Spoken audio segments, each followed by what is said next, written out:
Scan to unlock Sovi and ace your tests.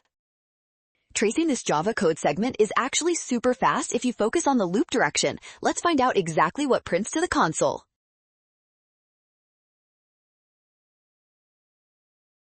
Look at the loop header first. We start at the very last index, which is 5, and move backwards to 0. This means we are processing the array from right to left.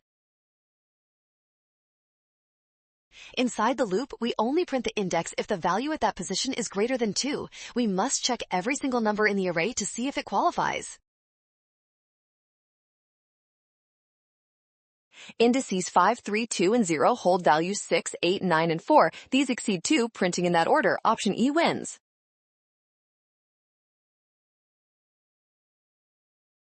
Well done! Scan the code. You can learn better with Sovi. Watch signs to avoid a rush. Trust given values and check steps carefully.